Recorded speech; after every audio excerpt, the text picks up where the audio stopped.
Assalamualaikum warahmatullahi wabarakatuh. Om Swastiastu.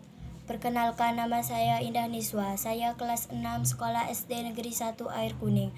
Hari ini saya akan menjelaskan tentang cara perkembangbiakan hewan, yaitu vivipar, ovipar, ovovivipar. 1. Vivipar atau beranak.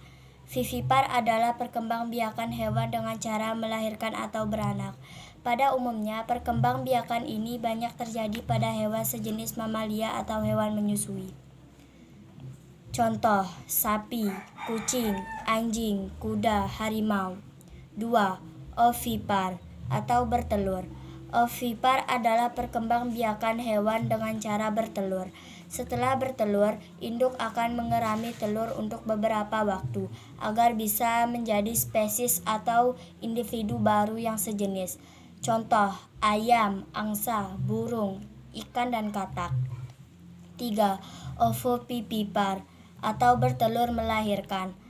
Ovovivipar adalah perkembangbiakan makhluk hidup dengan menggabungkan antara ovipar dengan vivipar. Embrionya berkembang dalam telur, tetapi telur itu berada di dalam tubuh induknya. Setelah telur itu menetas, baru induk melahirkan seekor spesies baru yang sejenis dengannya.